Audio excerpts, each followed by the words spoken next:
Au sud de la frontière américaine, les agents de la DEA se livrent à un jeu du chat et de la souris excessivement dangereux.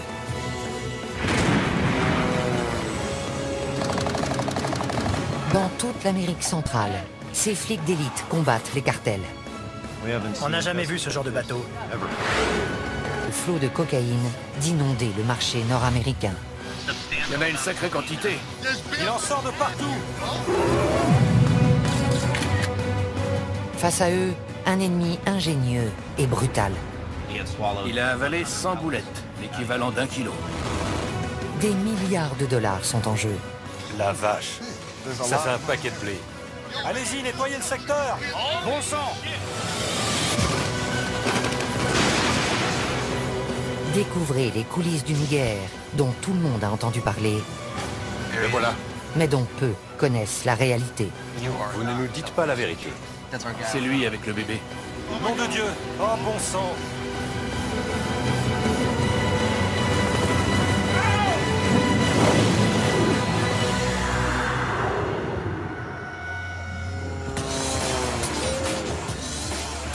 Chaque année, la Colombie expédie près de 450 tonnes de cocaïne vers le nord. Valeur à la revente, 67 milliards de dollars. Les trafiquants font entrer la drogue par bateau, avion privé et même sous-marin. La méthode la plus employée reste la mule humaine. Les mules sont particulièrement actives dans les aéroports. Une brigade de flics d'élite locaux et 2 agents de la DEA, Liam et Jack, sont chargés de les traquer. Pour des raisons de sécurité, nous ne révélerons pas leur vrai nom. Il sort encore de la poudre blanche. Ils luttent jour et nuit contre d'habiles contrebandiers qui emploient tous les moyens pour faire pénétrer la drogue en Europe et en Amérique du Nord. Il y a de la cocaïne dans ses chaussures.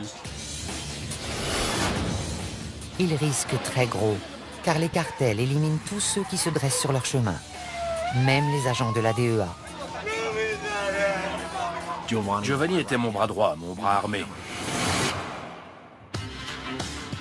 Cette semaine, Liam et Jack ciblent les aéroports de Bogota et de Medellín. Mission, faire quadriller les lieux par des équipes de policiers spécialisés et prendre les mules sur le fait. Il est essentiel de contrôler le trafic des mules, parce que c'est une importante source de renseignement. Ils se dirigent vers l'aéroport Eldorado de Bogota, où sont effectués 80% des saisies dans les aéroports colombiens. On l'appelle le monstre. La police des stupes l'appelle l'école. C'est ici qu'on apprend comment ça se passe. Il y a quel vol ce soir? Il y en a un pour Barcelone, 2 pour Madrid, Francfort et plus tard Mexico.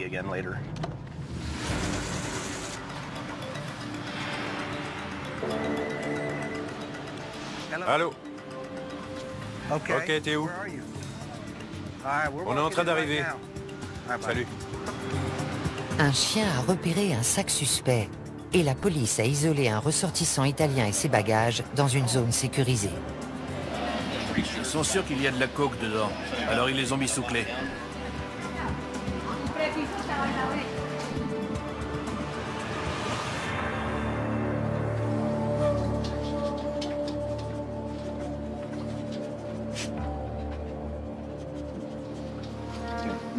Ils vont fouiller.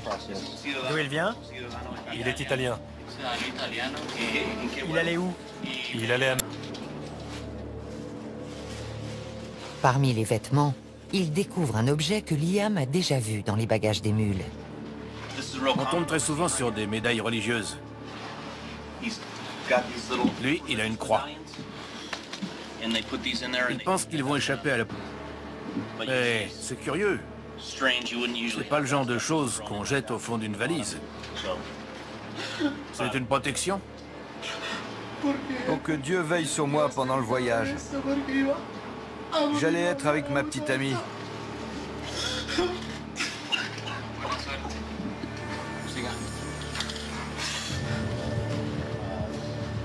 La veste n'est pas normale à la palpation. Il y a quelque chose de lourd dans la doublure.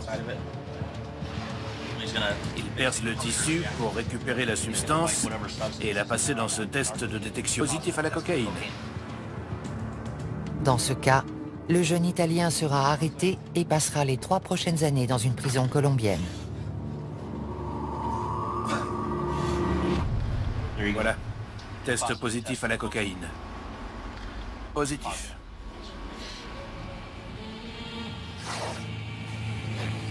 L'odeur mordante de la cocaïne passe difficilement inaperçue. Les contrebandiers ne manquent pas d'astuces pour tenter de la dissimuler. Il y a un agent de masquage. C'est peut-être un détergent utilisé pour couvrir l'odeur. J'ai un téléphone. Si vous voulez appeler quelqu'un hors de Colombie. Si je dis ça à mon père, il va faire une crise cardiaque. Ça va le tuer. Il faut surtout pas qu'il le sache.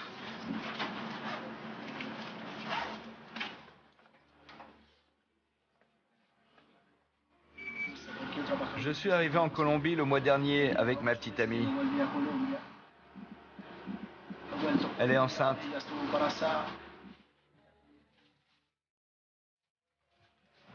Je l'ai fait pour l'argent, pour pouvoir créer une entreprise, parce que je ne voulais pas qu'elle me quitte.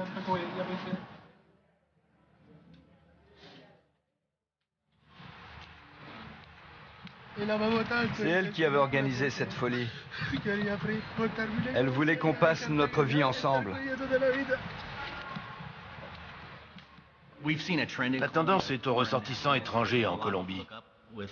Ils se mettent avec des Colombiennes et elles les poussent à faire de la contrebande de drogue. Je ne sais pas pourquoi, mais ils acceptent. Ils plongent tête baissée. J'ai perdu la tête. On peut perdre la tête pour une femme. Moi, je l'ai perdue pour elle.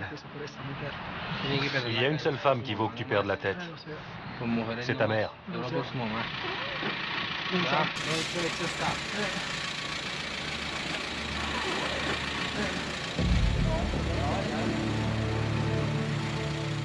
Le boulot de Liam et de Jack ne se résume pas à arrêter des mules. Leur objectif principal est de les suivre jusqu'à la source. Au revoir. La mule est tout en bas de la pyramide. Au-dessus, il y a le recruteur. Du recruteur, on peut remonter à l'emballeur. Il y a les expéditeurs colombiens et il y a un destinataire. Et puis il y a le boss. On essaie de démanteler toute la chaîne. Près de l'aéroport de Medellín, les trafiquants nous ont accordé le rare privilège de pénétrer dans leur monde. Ces gens sont ceux que Liam souhaite coffrer à tout prix. Cet homme, que nous appellerons Carlos, est un spécialiste, un emballeur dans le jargon du narcotrafic. On ouvre le lecteur de DVD, il y a plein de à l'intérieur. Je peux mettre quelque chose ici, ici et ici. Il est fier de son travail, mais il le fait rarement en public. Regardez. On dirait un câble de DVD tout à fait normal. Cette activité peut lui rapporter jusqu'à 11 000 $ par mois. Je gagne beaucoup plus que n'importe quel salarié. Je gagne en un mois ce qu'une personne normale gagne en un an. Carlos ne pourra jamais quitter le cartel, même s'il le souhaitait. Il en sait beaucoup trop. Tu bosses ou t'es mort. Il n'y a que 2 options. Tu les connais, tu sais comment ils travaillent, comment ils expédient la drogue. Ce serait très difficile de les lâcher. Tu fais ton boulot et tu la fermes, c'est mieux.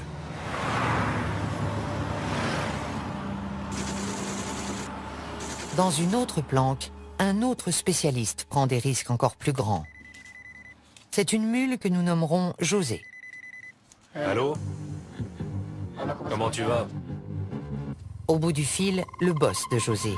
Il veut savoir si la coke est prête à partir. Oui, ils viennent d'arriver. Marty a envoyé des chocolats.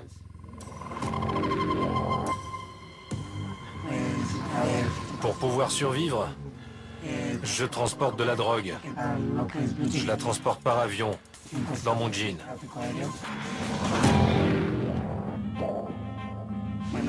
Ça, c'est mon jean normal. On le transforme.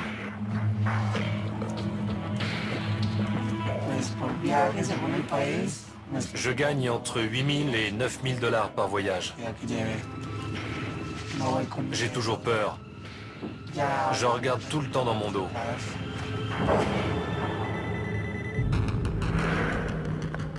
Un autre appel. Cette fois, ce sont les directives. Ils te veulent y aller. Et si tu es prêt mentalement, ils te font répéter ce que tu vas dire, ce que tu vas faire, pourquoi tu voyages. Tu connais ton rôle quand tu arrives à l'aéroport.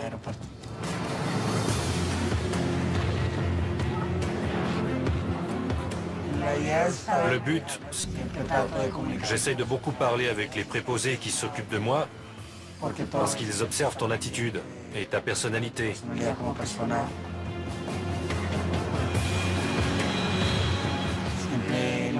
Ma mère vient m'attendre à l'aéroport. Et quand j'arrive, elle me serre dans ses bras et elle m'embrasse. Ce n'est pas facile pour elle. Ce n'est pas normal. Ma mère est une femme bien.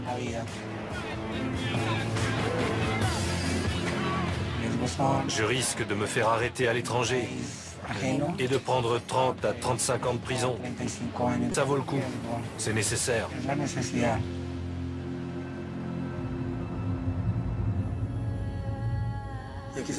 Je le fais pour ma mère, pour mon frère, pour mes études.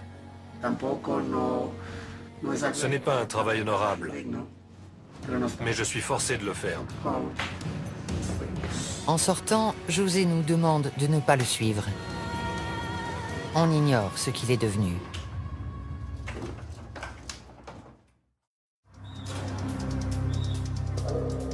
Au terminal de fret de l'aéroport de Bogota, les agents de la DEA et leurs collègues colombiens viennent de découvrir de la cocaïne dissimulée dans un colis d'aspect anodin. L'imagination n'a pas de limite. Ce paquet était expédié en Angleterre. C'est un livre pour enfants. À première vue, il a l'air normal. Mais il dit qu'on a dissimulé de la cocaïne dans la couverture. Vous voyez, à l'intérieur de cet os, ça vire au bleu, c'est de la cocaïne. Intéressant. De la cocaïne cachée dans ses paires de sandales.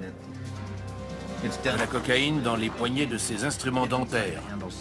Les hommes de la brigade des stupes colombienne sont les meilleurs du monde. J'ai commencé à travailler avec eux à mon arrivée et j'ai vu des choses hallucinantes. Je me demandais comment ils faisaient pour découvrir tout ça. Je crois qu'on nous en apporte un autre.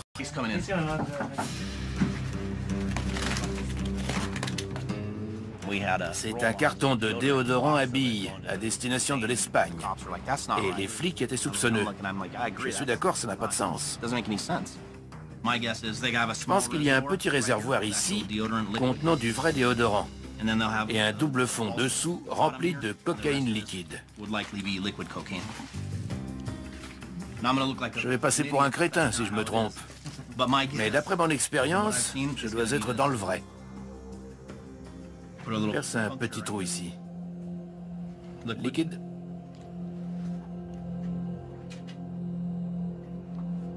Négatif. Si ce flacon contient de la cocaïne, elle a été très habilement dissimulée. Je le presse, rien ne sort.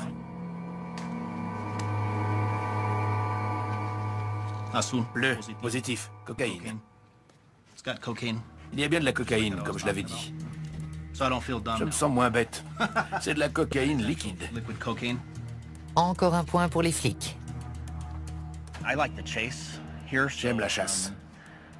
Une bonne journée pour moi, c'est avoir des informations et remonter la piste.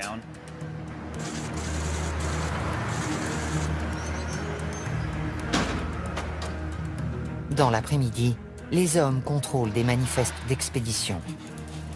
Ils cherchent des informations qui leur permettraient de remonter la chaîne jusqu'au chef de réseau. Il y a environ 3,5 tonnes de fret. Il suffirait d'un indice pour nous aiguiller. Ça part au Costa Rica. Il y a un nom et des numéros de téléphone. Je vais tout rentrer dans la base de données. À l'étage des départs, les policiers cherchent d'autres mules voyageant sur le vol de Madrid. Plusieurs indices nous mettent sur la voie. En général, quelqu'un qui a avalé de la drogue est très pâle. Il est mal à l'aise, il transpire. Il peut même avoir une petite croûte blanche sur les lèvres. Ceux qui s'en font une ceinture restent loin des autres. Les passagers qui montrent ces signes révélateurs ou qui paraissent simplement nerveux passent dans ce scanner corporel de dernière génération. C'est un appareil à rayons X qui radiographie les organes internes pour voir si la personne a avalé des capsules d'héroïne ou de cocaïne. Un Italien traverse le portique sans problème. Mais l'aspect de ses chaussures alerte les policiers. On a interpellé un passager italien. Veuillez retirer vos chaussures, monsieur. On va pratiquer les premiers tests pour voir s'il y a de la cocaïne ou de l'héroïne dans ses chaussures. C'est positif à la cocaïne. Bleu. Bilan du vol de Madrid, une seule mule. Mais ce n'est que la première arrestation d'une soirée qui va se révéler trépidante.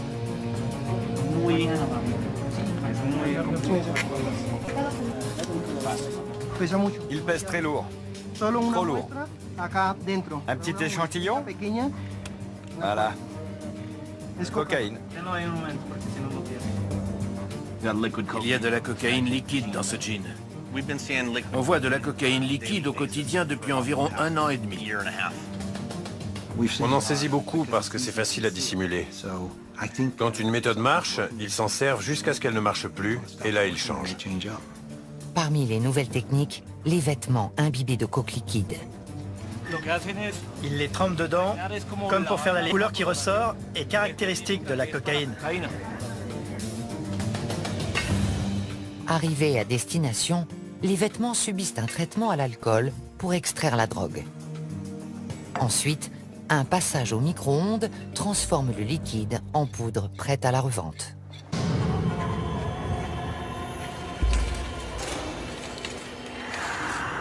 Toutes les formes de contrebande sont risquées, mais la méthode la plus dangereuse est celle des bouletteux. Liam et le major Delgado de la police colombienne répondent à un appel. Une mule qui avait ingéré 40 boulettes a été arrêtée. Cette fois, il ne s'agit pas de cocaïne, mais d'héroïne. Si elle se répand dans l'organisme, elle tue encore plus vite que la coke. Nous sommes à l'hôpital Anguattiloa. Cette femme a été prise ce matin. Comme vous le voyez, il y a plusieurs boulettes. Le test préliminaire s'est révélé positif à l'héroïne. Normalement, un policier accompagne la personne aux toilettes et la regarde expulser les capsules. Ensuite, il lui fait laver les matières fécales, puis il place les boulettes dans une pochette en plastique.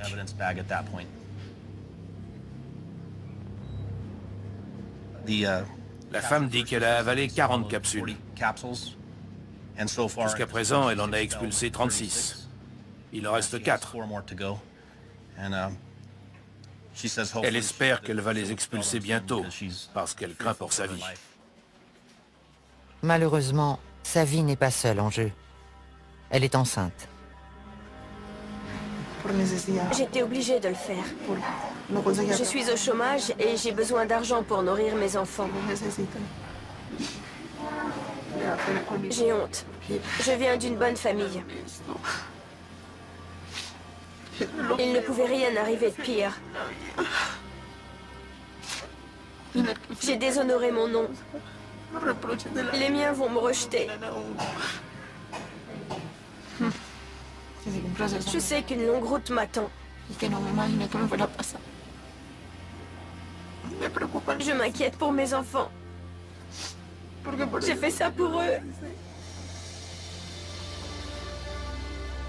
Liam a entendu des centaines d'histoires tragiques, de mauvaises décisions prises pour de l'argent facile.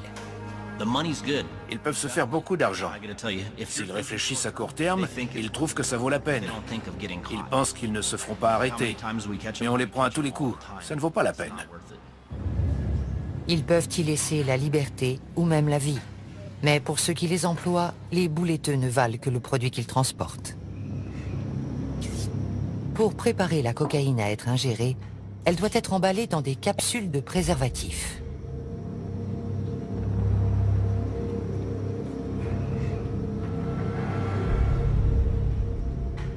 On m'apporte le produit, on me dit emballe-le et c'est tout.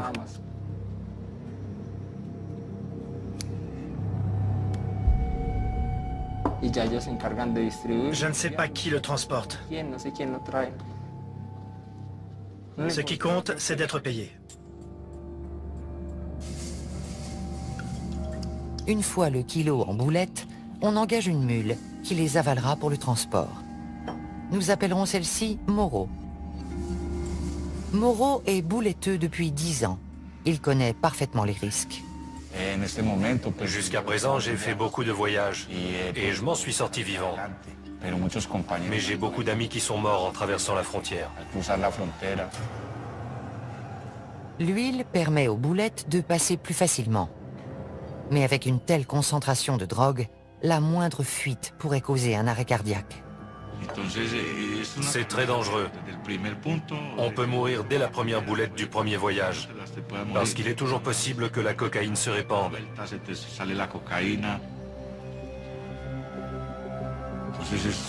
C'est le métier de la mort. Quand on part, on ne sait jamais si on va arriver en vie. Ça me terrifie. Vraiment. Les horreurs du narcotrafic ne se limitent pas aux mules. On compte aussi d'innombrables victimes parmi la population et la police colombienne. Une réalité qui frappe Liam et Jack de plein fouet. Ils viennent d'apprendre qu'un de leurs plus proches collègues a été assassiné au cours d'une rencontre avec un informateur à Medellín. Il s'appelait Giovanni. J'étais très proche de lui, c'est dur.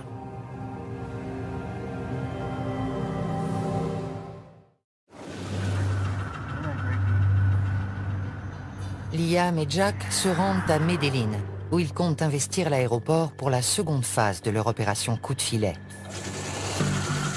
L'objectif de ce voyage dépasse le strict cadre de l'arrestation de mules.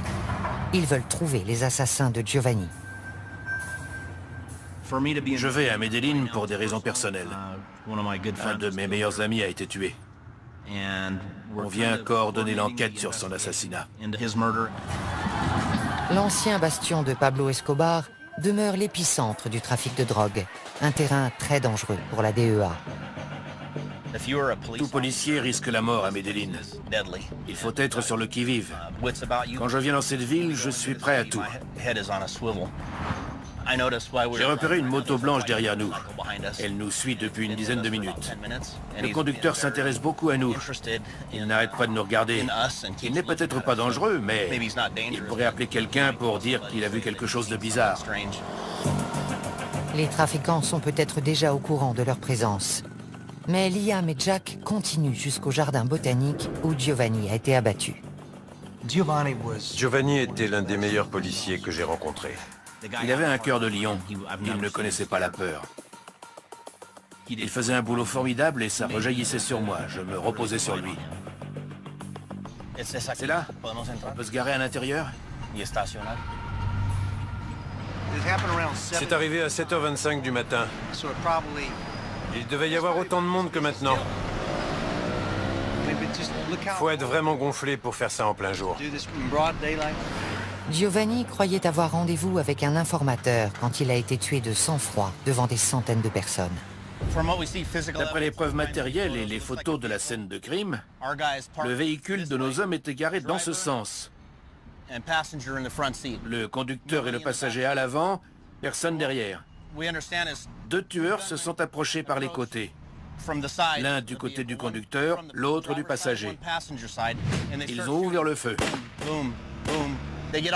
L'un d'eux est arrivé à la hauteur de la portière passager. Il a éjecté un magasin, en a mis un autre et a recommencé.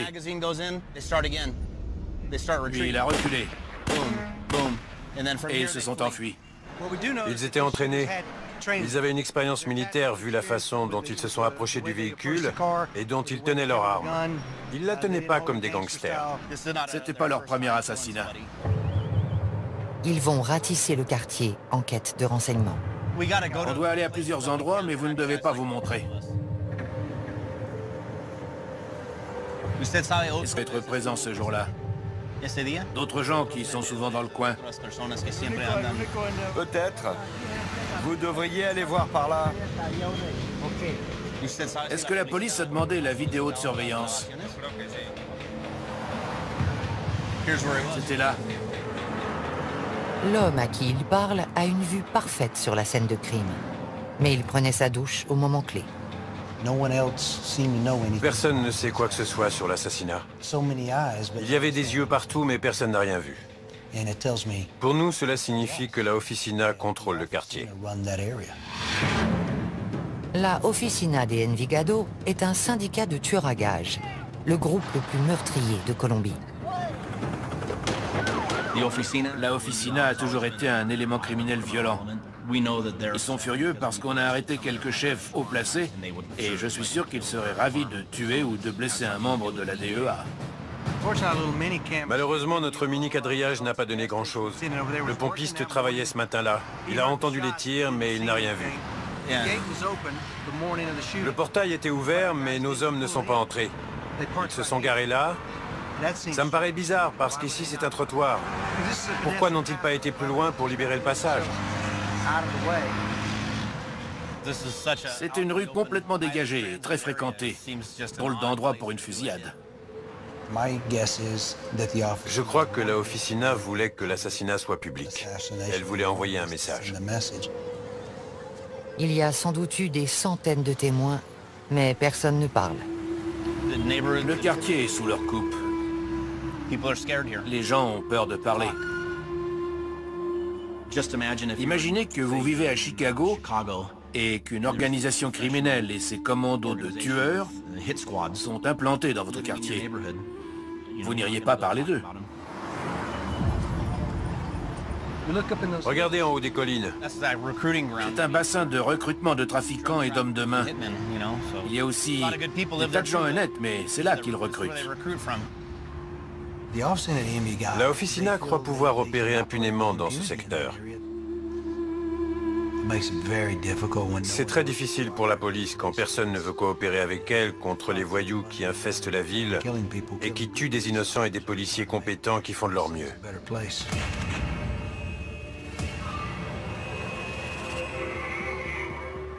Caché dans ces collines, un tueur à la solde d'un cartel a accepté de nous confier sa vision de la guerre en cours.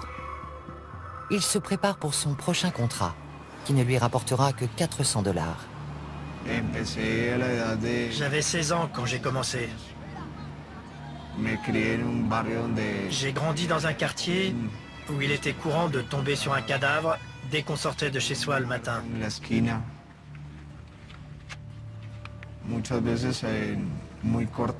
Quand on est très jeune, l'esprit assimile ce genre de choses.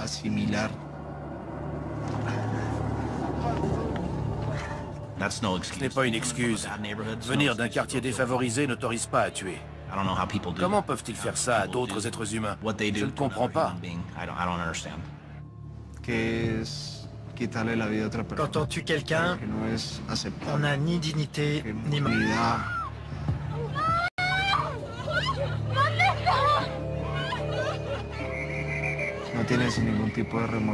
On n'éprouve aucun remords. On ne se sent pas coupable. Et chaque fois, c'est plus facile. On devient plus impitoyable. Je suis un instrument. Une marionnette entre les mains de gens puissants. Ils se servent de moi pour imposer leurs lois à tout prix.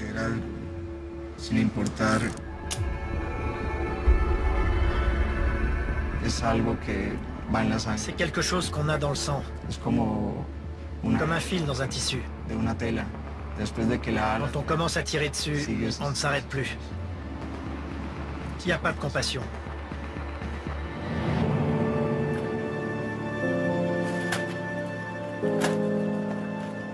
Bien qu'il traque sa victime avant de la tuer, l'assassin ignore la raison du contrat. On suppose que la personne qu'on va éliminer n'est plus utile au groupe. Ou que c'est simplement un innocent qui en sait trop.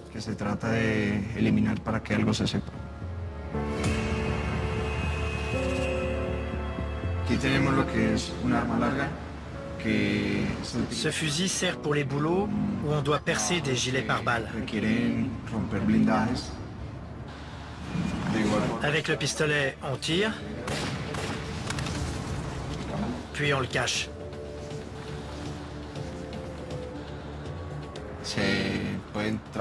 On peut enduire les balles de poison. Ici, c'est du cyanure. Une simple éraflure sur la jambe entraîne la mort.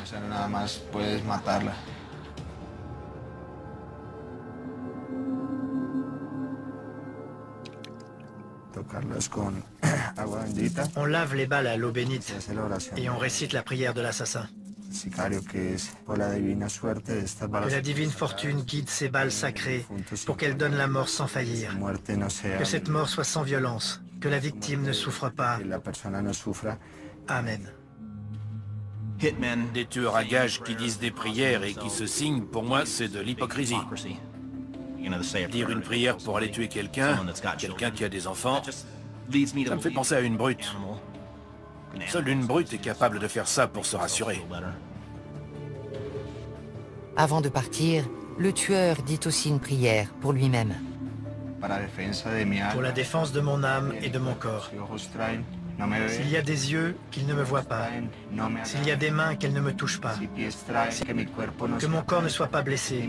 Que mon sang ne coule pas et que je ne perde pas mon âme.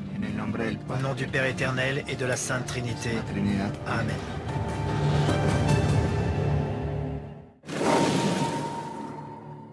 L'opération Coup de filet se poursuit toute la semaine à l'aéroport de Medellín. Une suspecte est dirigée vers le scanner corporel.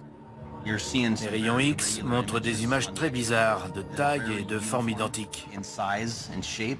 Ce n'est pas normal pour des organes internes. C'est la première fois que je vois ça et j'ai vu des milliers de scans corporels. On dirait des entrailles d'extraterrestres. C'est très étrange. 1 heure plus tard, Liam et Jack se rendent aux urgences pour prendre des nouvelles de la jeune femme, dont la vie est en danger. Elle a avalé 42 capsules. C'est de la cocaïne? De la cocaïne liquide, apparemment. Les capsules n'ont pas été emballées par un spécialiste. Elles sont pleines de poches d'air. Mortel. J'ai rarement vu des boulettes aussi mal faites. Elles sont pleines d'air, c'est dément. J'ai jamais vu ça. Normalement, on retire l'air parce que la température interne le dilate. J'espère qu'elle va les expulser, sinon il y a de fortes chances pour que ça se passe mal. Les poches d'air sont très dangereuses pour elle. Si l'air se dilate, les capsules explosent et elle mourra. Son organisme sera inondé de cocaïne liquide, elle fera un arrêt cardiaque et elle mourra très vite. Un chimiste de la police colombienne vient analyser le liquide contenu dans les boulettes. Plus la drogue est pure, plus le risque de décès est élevé. Vous avez déjà fait des tests sur ce genre de liquide? Oui. Les derniers doutent, il pratique un autre test. Si la solution vire au bleu, la présence de cocaïne sera prouvée. Réaction positive au chlorhydrate de cocaïne. Soudain, la bouletteuse se tord de douleur. Tu ne te sens pas bien? Pas bien du tout. On t'a donné un laxatif? Oui, Tu as mal? j'ai très mal au ventre. Liam veut savoir pourquoi elle a fait ça. À cause du stress et du manque d'argent. Tout le monde fait des erreurs. Les plus démunis font des proies faciles pour les recruteurs de mules. Les gens qui l'ont engagée lui ont donné des capsules à avaler. Ils se fichent bien d'elle, ce qui compte c'est l'argent. La vie humaine n'a aucune valeur.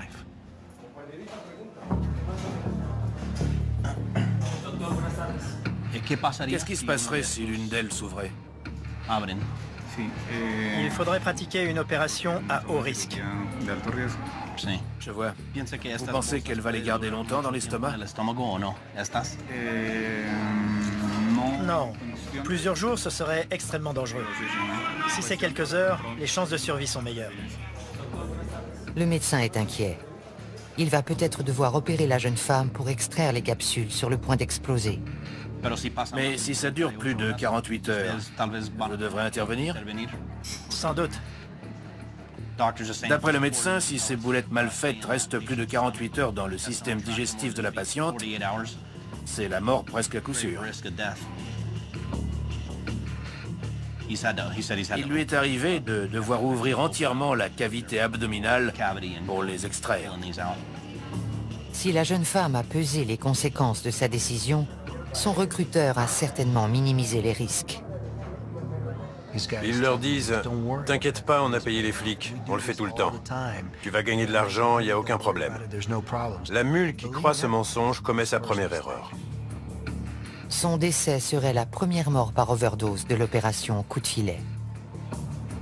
Non, c'est pas facile. Giovanni me disait tous les jours « Estamos en guerra », on est en guerre. « Somos un equipo, estamos en guerra ». On est une équipe, on est en guerre. C'était son leitmotiv. Ce soir, la guerre pourrait faire une nouvelle victime. Mais pour Liam et Jack, une petite victoire se profile. On a trouvé un témoin potentiel du meurtre de Giovanni.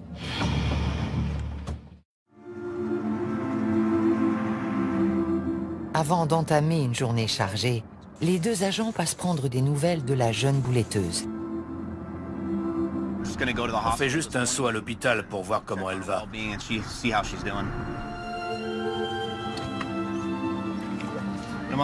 On voudrait parler à la jeune femme. Juste 5 minutes.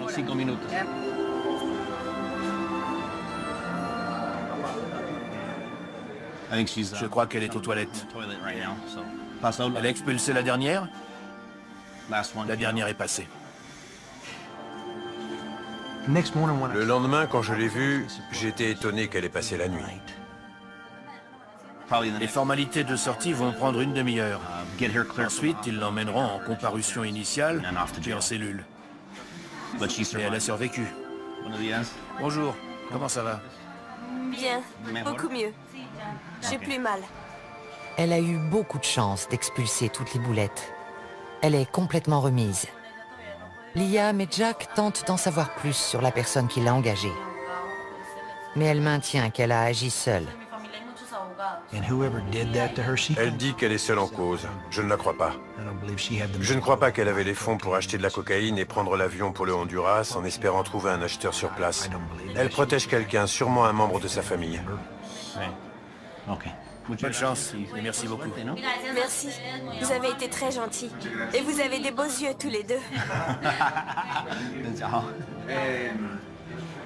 Le soulagement est général. La jeune femme n'a pas payé sa mauvaise décision au prix fort, mais plusieurs années de détention l'attendent. Elle va faire de la prison, c'est triste. Elle sera peut-être un peu moins heureuse, mais un peu plus avisée.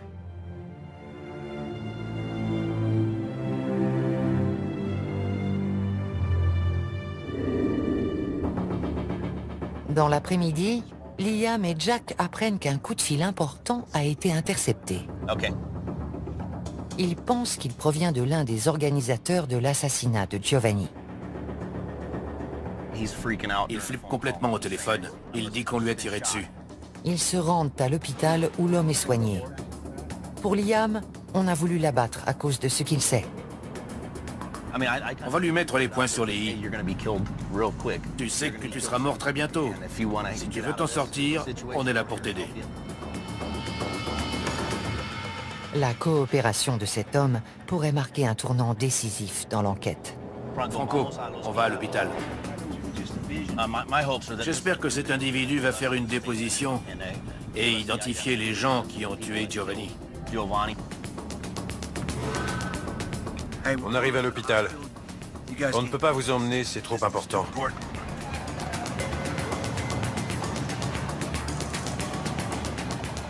On voudrait l'interroger. Il vient d'être blessé.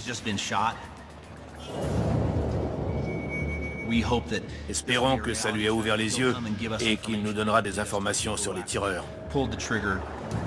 S'il capture le responsable de l'assassinat de Giovanni, c'est tout un réseau de tueurs qui pourrait tomber. Ils ressortent une trentaine de minutes plus tard, plus tôt que prévu. Alors, Ça s'est pas passé comme on voulait. Le type soutenait qu'il ne savait rien. Son histoire n'était pas crédible. Il a menti tout du long. Regardez l'homme qu'on vient d'interroger. Il est couvert de sang, des pieds à la tête. Il a nié tout en bloc. Il n'a montré aucun remords pour ce qui est arrivé à nos flics. Aucune volonté de nous aider. Et il ne craint absolument pas pour sa vie. L'individu redoute bien davantage les assassins de la Officina que d'être incarcéré par la DEA. À cause de son silence, l'enquête piétine.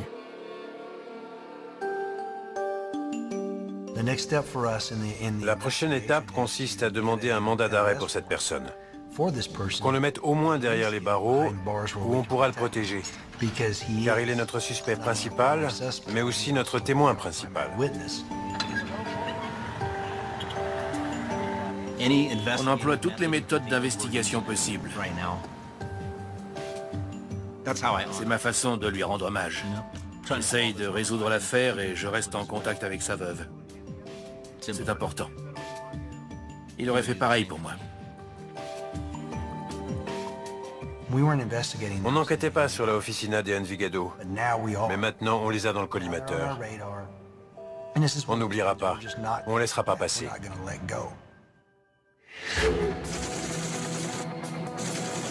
L'opération coup de filet s'achève.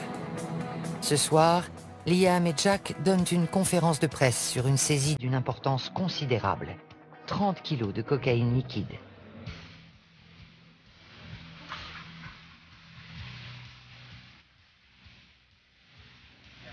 Chacun de ces sachets d'apparence anodine contient un ballon de la plus pure cocaïne liquide.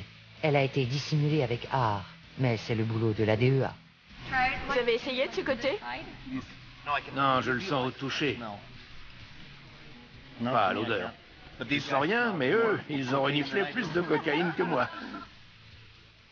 Si vous l'ouvrez normalement et que vous pressez dessus, il sentira de la mayonnaise ou du ketchup.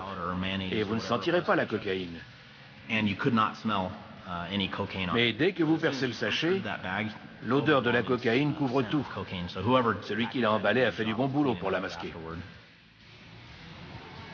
C'est une bonne méthode de contrebande.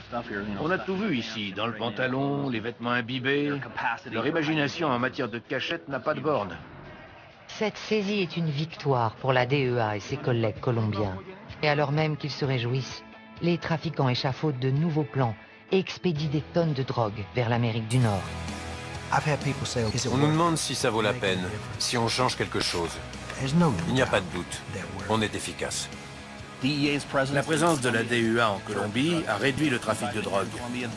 Depuis mon arrivée, la sécurité publique s'est améliorée. L'économie et la population s'en trouvent mieux. Soldats dans une guerre d'une violence inouïe, confrontés à la puissance de milliards de dollars, Liam et Jack poursuivent